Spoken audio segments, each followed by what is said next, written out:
Mon aimé, j'espère que ton stage de bobsleigh synchronisé se passe bien. Tu te souviens du film qu'on a retrouvé le mois dernier? Celui dans la crypte chelou, oui, où l'aventure advint. En même temps, vu les 4 jours à se faire courser dans la foulée, difficile à oublier. Ah, qu'est-ce qu'on a ri, vêtu de notre insolente faconde face à l'adversité, et de ce petit pagne de fougère qui t'allait à merveille, sois rassuré. Mais en touillant les archives du cinéma français, c'était fatal, il fallait s'attendre à faire des vagues. Et là tu te demandes sûrement pourquoi je te dis tout ça, alerte excavatrice, mais ce n'est pas une blague. Je te le dis tout de go, dardard tu dois appliquer, car figure-toi que le bousin vient juste de commencer à vibrer.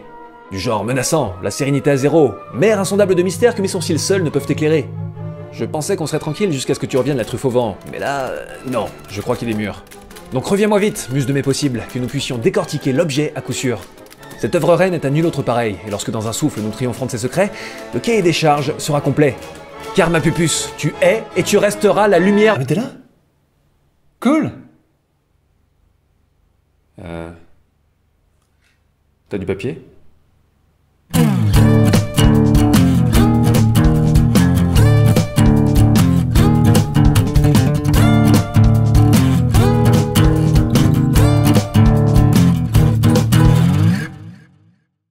Ah, la science-fiction, la SF pour les intimes. Un genre merveilleux qui permet de prendre le pouls du monde en imaginant ce qu'il pourrait devenir. Un univers intarissable, fait d'une foultitude de sous-genres, tous aussi riches et vertigineux les uns que les autres. Par contre, si je vous dis science-fiction et cinéma français, vous me répondez quoi? Oui? Ouais? Non? Pas tout à fait? Oui? Un peu? Non? Putain. Bref, la science-fiction dans le ciné français, c'est un cas un peu problématique. Et quand je dis un peu, ça veut dire beaucoup sa maman, bordel vous n'avez pas idée, ou peut-être que si, et dans ce cas-là vous voyez de quoi je parle, mais ne profitez pas de cette complicité soudaine pour abuser de ma confiance, ça serait décevant. Un lieu commun très répandu voudrait qu'il n'existe pas de bons films de SF en France, et même pire encore, qu'il n'y a pas de public pour ça. Ce à quoi j'ai envie de répondre? Merde! Le fait est que la science-fiction française est reconnue dans le monde entier. Alors oui, cette influence est surtout visible dans les domaines de la littérature et de la bande dessinée. Jules Verne, ça vous dit quelque chose? Bordel, on est quand même aussi le pays qui a vu naître le magazine Métal Hurlant, l'un des réservoirs à imaginaire de SF les plus influents à travers le monde depuis les années 70. Mais niveau cinéma, force est de constater que la France est aussi à l'origine d'une tripotée de chefs-d'œuvre de science-fiction. Entre autres, Alphaville de Godard, La Jetée de Chris Marker, La Planète Sauvage de René Laloux, Le Prix du Danger d'Yves Boisset, La Cité des Enfants Perdus de Marc Caro et Jean-Pierre Jeunet, et j'en passe. C'est pas rien les gens. Sans compter Le Voyage dans la Lune de Méliès, qui est, faut-il le souligner, le tout premier film de SF à brandir ses baloches dans l'histoire du cinéma. Ouais. Donc on voudrait nous faire croire que ce genre n'a pas sa place en France? Ça c'est la science-fiction. Alors comment expliquer ce paradoxe? Eh bien, avant de m'aventurer dans des éléments de réponse, j'aimerais d'abord vous parler d'un film en particulier. Bunker Palace Hotel, sorti en 1989 et réalisé par Enki Bilal. Bilal, pour celles et ceux qui ne connaissent pas et souhaitent apprendre donc du rap de purgatoire, c'est tout simplement l'un des dessinateurs et scénaristes de BD les plus emblématiques en France. Au fil du temps, il a imposé un style non académique reconnaissable entre mille, très marqué par la peinture et hanté par certaines thématiques sur lesquelles on va revenir un peu plus tard.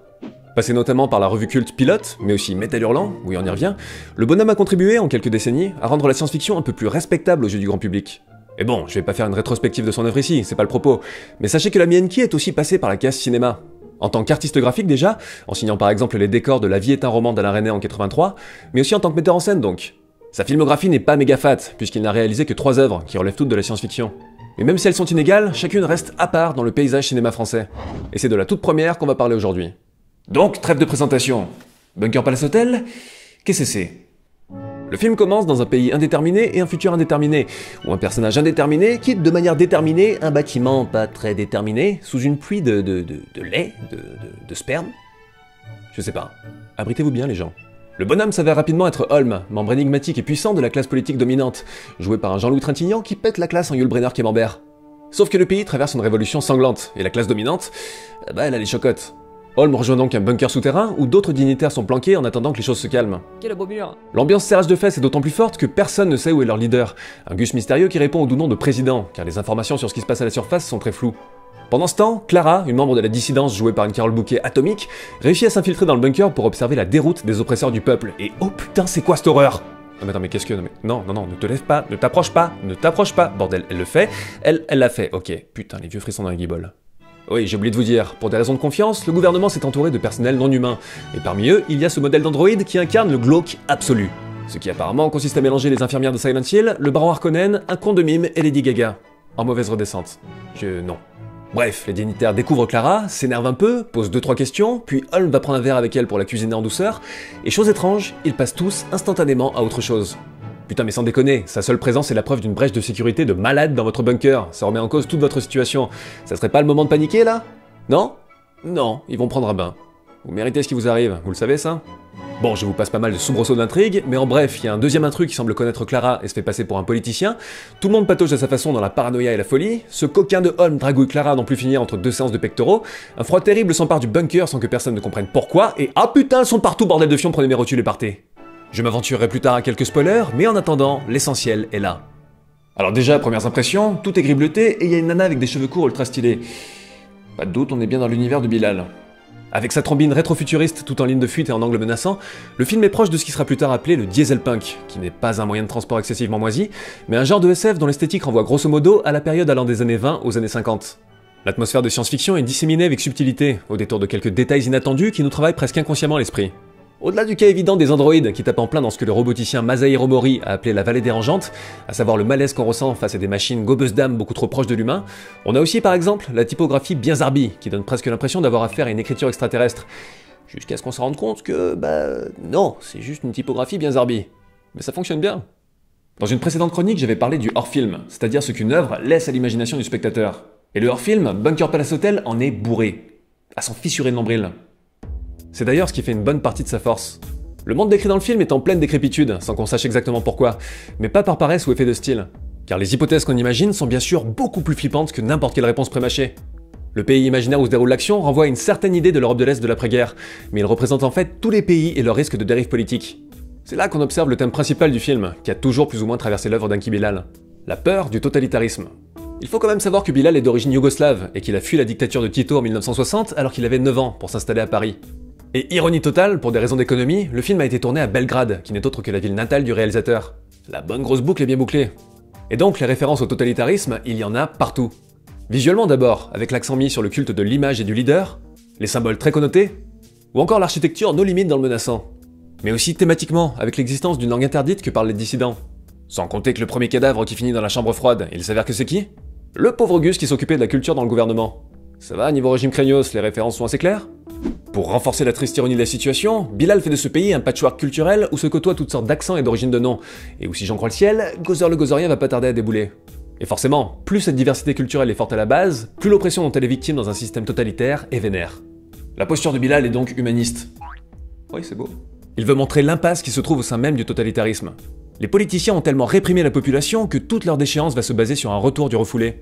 Et à ce niveau, le film est gavé de symbolique. Déjà, on a le code couleur simple mais efficace qui joue notamment sur le contraste entre le noir et le blanc.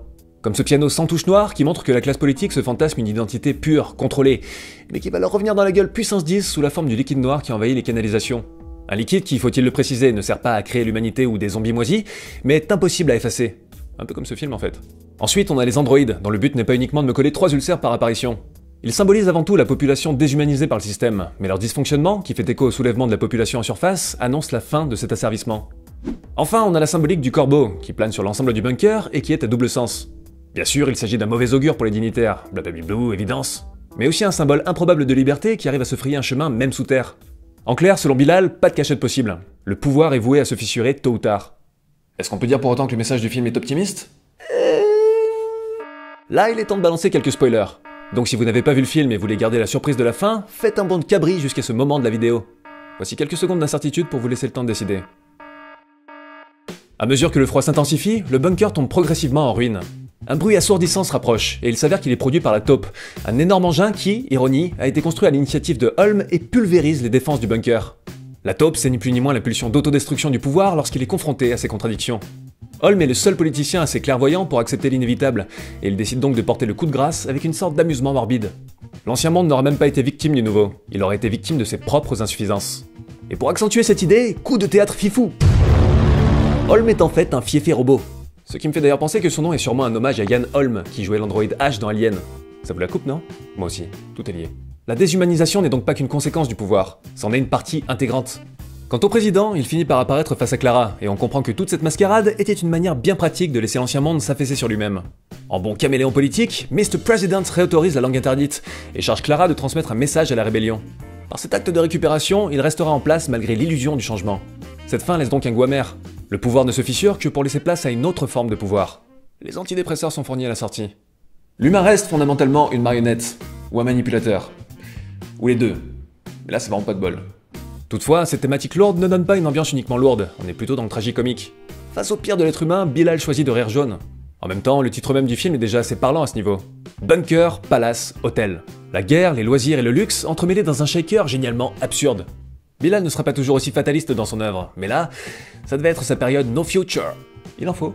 Au-delà de ces thématiques, une autre chose qui m'a interpellé, outre ce contrebassiste qui est en train de slapper son instrument au calme alors que c'est pas du tout approprié à la musique jouée, mais l'acteur a dû se faire un petit kiff perso en se disant que personne ne remarquerait jamais, sauf que mec, j'ai putain de remarqué, je te fais un check virtuel, bref. Une autre chose qui m'a interpellé, je disais, c'est l'approche esthétique de Bilal. Parce que le cinéma, art visuel, Bilal, artiste graphique, logiquement il y a un truc qui doit se passer. Bilal a toujours été influencé par les codes filmiques dans ses BD, et en passant à la réalisation, il y insuffle en retour sa patte de dessinateur, notamment dans sa manière de composer les plans. Non mais, matez-moi ça. Ça. Ça. Ou même ça. Bref, tout ça. Qu'est-ce qui fait qu'on a à ce point l'impression de voir des cases de bande dessinée? Eh bien, tout est une question de contraste. Déjà, les plans sont fixes, et quasiment tout y est immobile, en dehors d'une zone très précise de déplacement des personnages, ce qui donne une image instinctivement lisible. Ensuite, Bilal joue habilement sur la profondeur de champ et les effets de perspective entre les différents plans, ce qui crée directement une sensation d'immersion très forte. Enfin, et c'est peut-être le plus frappant, le travail sur les textures devient une partie essentielle du cadre, ce qui lui donne un côté très tangible et organique. Regardez-moi cette pluie, elle est tellement épaisse qu'elle pourrait être dessinée. Pareil pour les nuages ou la fumée, qui ont l'air d'avoir été imaginés par Bilal avec une précision chirurgicale. Tout ça, ce sont des techniques efficaces en bande dessinée, qui apportent de la dynamique au support. Et dans un contexte de film, elles permettent de transformer certains plans en repères visuels forts qui balisent les différentes phases du récit avec une sacrée classe. Toutefois, vous allez me dire, faire du cinéma, ça ne se limite pas à faire de jolis plans. Et vous avez raison, face à ces cieux pisse froid. Sinon on se retrouve juste avec un storyboard de luxe. Un film, c'est un objet temporel, c'est-à-dire qu'il existe uniquement dans son déroulé. Ce qui va être important, c'est donc la façon de relier les plans entre eux. Et ce lien, Bilal le crée en instaurant une atmosphère quasi onirique très homogène, sans jeter une trouzaine de stimuli visuels gratuits à la tronche du spectateur par peur de l'emmerder. Autrement dit, le bougre Bilal dilate le temps. Déjà à travers la direction d'acteur, qui titille la fine frontière entre le décalage subtil et le surjeu bien bourrin, ce qui donne une étrange sensation d'ailleurs. Un peu à l'image du personnage de Solal, que Jean-Pierre Léaud joue comme il a toujours tout joué. Comme Jean-Pierre fucking Léaud. Ce qui, sur l'échelle de la bizarrerie, se situe très exactement ici. Mais Bilal dilate aussi le temps à travers le montage, qui fait la part belle au plan d'ensemble lancinant plutôt qu'au mitraillage de cut. Et même quand il donne dans quelque chose d'aussi classique que le chant contre chant, il se l'approprie de manière assez inattendue. Par exemple, dans cette scène. Un chant contre chant, c'est généralement filmé de côté, mais là il est filmé dans l'axe des personnages. Au-dessus, et légèrement en dessous. L'androïde devient littéralement une extension de Holm, mais il le domine aussi. En enchaînant simplement ces deux plans, on comprend à quel point la classe politique s'est créée un mode de vie luxueux dont elle est en fait prisonnière. Il est forti Shanky. Bilal a donc bien compris ce que le langage du cinéma permet d'apporter à la simple image. Bon, le côté statique du film lui donne une sorte de solennité mortifère de toute beauté. Mais on va pas se le cacher, il y a quelques moments où ça confine au plan-plan un tantinet soporifique. Parce que oui, Bunker Palace Hotel a des défauts. En même temps, c'est un premier film, donc forcément, ça va avec son lot de maladresse. Et en plus du dosage parfois un peu foutraque dans le contemplatif, on a aussi certains dialogues très démonstratifs, qui paraphrasent inutilement le propos du film. Un peu comme quand Solal déclare « Nous nous sommes nous-mêmes mis en prison ». Sans déconner, Sherlock. Le film gère aussi difficilement son foisonnement de personnages. Seuls 5 ou 6 à tout péter sont essentiels à la narration, et tout le reste, eh ben c'est des meubles. Heureusement, dans le tas, on a affaire à de sacrées gueules, comme Yann Colette, l'un des seconds couteaux les plus stylés et injustement méconnus du cinéma français, ou encore le papa de Bohort qui revient de sa Thalasso black metal. Les flûtes, c'est bien. Pour couronner le tout, il est évident qu'Enki Bilal a dû composer avec un budget rikiki. Même s'il a réussi à en sauver quelques plans qui défoncent, fatalement, certains environnements et effets font quand même un peu cheapos. Et pas du genre cheapos parti pris. Non, cheapos. Salut le stock shot qui n'a pas du tout le même grain que le reste du film. Attaque Jean-Paul.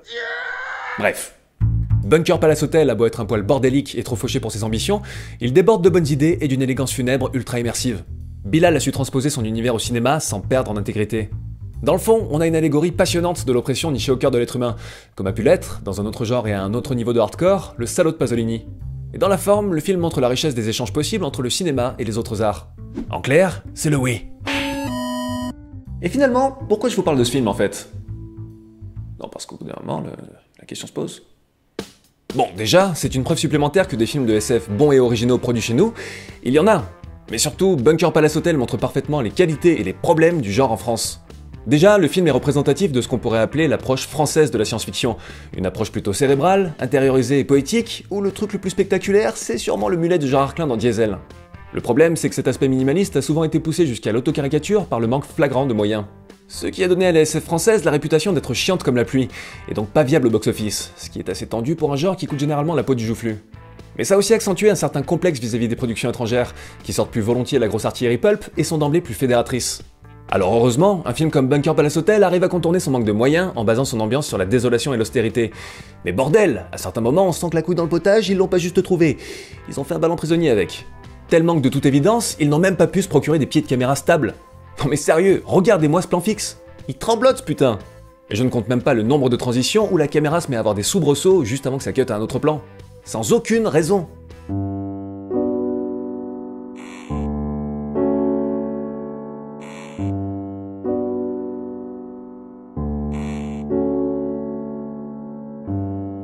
Le film a aussi des problèmes de prise de son qui rendent certains dialogues difficilement compréhensibles. Parfois, la post-synchro a été inévitable, mais le problème c'est qu'elle se gaule à 50 mètres à la ronde. Bilal aura plus de moyens sur ses deux films suivants, Tico Moon et Immortel. Surtout Immortel en fait. Mais à l'échelle de l'industrie, ça reste peanuts. J'imagine que ce n'est pas pour rien que le Gus a délaissé le cinéma depuis. Et on en revient au paradoxe dont je vous parlais en début de chronique. Malgré l'existence de vraies bonnes œuvres et d'un patrimoine de SF reconnu, la France a toujours eu un rapport étrange à son cinéma de science-fiction. Un rapport souvent teinté d'un certain mépris qui a conduit quasiment tous les projets hexagonaux à se développer dans la plus grande difficulté. Alors comme je l'ai déjà dit, certains chefs-d'œuvre en sont ressortis, mais aussi pas mal de pots cassés. Parce que oui, niveau nanar, on a quand même ce qu'il faut. Salut toi. Au fil du temps, une sorte de cercle vicieux s'est donc mis en place. Parce que moins on considère un genre, moins on lui alloue de moyens, et moins ce genre a la possibilité de prouver qu'il est important. Mais ne me faites pas non plus dire ce que je n'ai pas dit. Tous les mauvais films de SF français ne sont pas des échecs à cause du système. Certains sont déjà artistiquement daubés à la base. Et parmi eux, on en a quelques-uns qui confondent spécificité française et posture inutilement pédante, ce qui rajoute une couche à l'autocaricature dont je parlais un peu avant. Mais à quelques exceptions près, car oui, quoi qu'on pense du cinéma de Luc Besson, un film comme Lucie est une exception de taille, on se retrouve donc avec des œuvres qui ont toujours dû bricoler avec des bouts de ficelle dans leur coin. Première conséquence, la majorité d'entre elles tapent dans les sous-genres les moins coûteux de la SF, comme le post-apocalyptique, avec ses paysages vides et son matériel de récup, le huis clos, avec sa poignée de décors d'intérieur étouffants, ou encore l'anticipation, où il suffit en gros de coller un hologramme sur un smartphone pour faire futuriste. Et par bien des aspects, Bunker Palace Hotel fait d'ailleurs partie de ces trois sous-genres à la fois. Quand je vous dis que c'est l'exemple parfait, je me fous pas de vous. Deuxième conséquence, les créateurs français qui veulent faire de la SF avec un minimum de moyens, ils doivent s'expatrier. Ou chercher du cofinancement international, comme ces films dont je parlais en début de chronique. Parce que je rappelle que niveau production qui essaye d'avoir un peu de gueule et qui reste au bercail, on se retrouve le plus souvent avec des trucs comme Dante 01 et Banlieue 13. On va pas couper les cheveux en 4, c'est la preuve par 2 qu'on n'est pas sur du 10 sur 10. Et cerise sur le gâteau, ces dernières années, la situation empire, notamment à cause du système de financement du cinéma français. Alors ce système est d'une complexité à s'arracher les poils de nez avec les coudes. Mais pour évoquer les grandes lignes, disons qu'entre le financement par les chaînes de télé, qui recherchent le plus souvent ce qui fonctionnera le mieux en prime time le dimanche soir, et le financement public via le Centre national du cinéma, qui est censé aider les projets plus exigeants, mais reste souvent bloqué dans une certaine vision de la culture légitime, à savoir fuck le cinéma de genre, on n'est pas sorti du sable. Forcément, cette explication est assez schématique. Il existe d'autres sources de financement, notamment par les producteurs et distributeurs, et il faut reconnaître quelques rares réelles prises de risque par-ci par-là. Mais pour résumer, sachez qu'environ 80% de la production française relève de la comédie ou du drame. Donc dans les 20% restants, autant vous dire que la science-fiction, c'est la minorité au sein de la minorité. Une des rares choses positives à ressortir de cette situation merdique, c'est qu'une bonne partie des films de SF qui parviennent à exister deviennent des ovnis fascinants, pour le meilleur et pour le pire. Il y a une telle frustration derrière que niveau créatif, tout y passe. Atomic Circus par exemple, un foutoir jouissif et bancal qui ne ressemble à absolument rien d'autre. Benoît Poulvord dans Poulpe mutant de l'espace, faut vraiment que j'en dise plus? Non? Non. Bref, on aura beau chercher toutes les explications sociologico-historico-culturelles au poète-poète, le problème du cinéma de SF français, c'est une prophétie autoréalisatrice nulle. On entend dire que c'est nul, donc on pense que c'est nul, et ça finit par être nul. Alors que c'est pas nul! C'est nul! Il y a un public pour ce genre en France, c'est une évidence. En plus de certains cas historiques de succès, qui restent des cas à part certes, il suffit aujourd'hui de jeter un œil à la vitalité de la création sur le web. L'envie est là, mais le cercle vicieux continue, et les quelques films français de SF qui se feraient un chemin jusqu'aux salles se prennent quasi systématiquement des tôles au box-office. À part, encore une fois et récemment, ceci, et peut-être bientôt ça. Mais même le système Besson, malgré sa force de frappe économique, reste finalement assez isolé dans l'industrie ciné française. Comme cette coiffure. D'ailleurs j'oubliais, mais est-il besoin de préciser que Bunker Palace Hotel est loin d'avoir eu un gros succès? Merde. Donc comment briser le cercle vicieux? Pour beaucoup, Internet permet une liberté de création inespérée.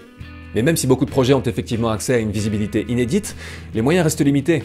Le financement participatif, en dehors de quelques exceptions, ne permet pas de créer une vraie alternative. On reste soit sur du système D, soit sur du court-métrage one-shot plus ambitieux, mais développé dans la douleur par une poignée de passionnés en burn-out qui bossent pour 15 en planquant de la junk food dans leur cerne, et qui ne débloquera hélas aucun financement dans le circuit classique. Aujourd'hui, 27 ans après la sortie de Bunker Palace Hotel, la situation reste donc peu ou prou toujours la même. Le cinéma français de SF est réduit à l'ombre de lui-même, quand il n'est pas américanisé puissance 1000.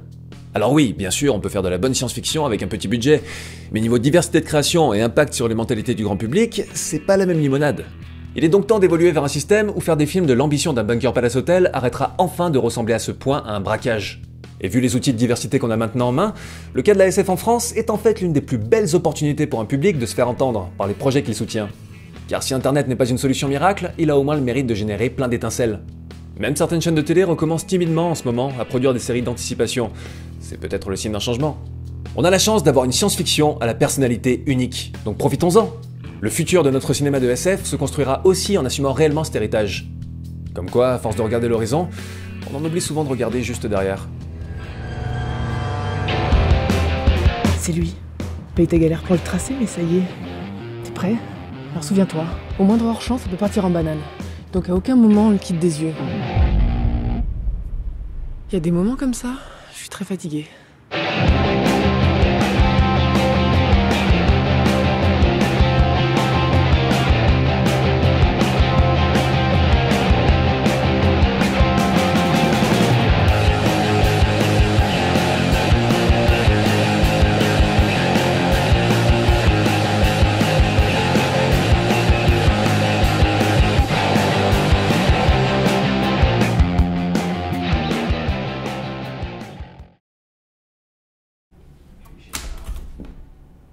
Faux raccord. Le truc a bougé.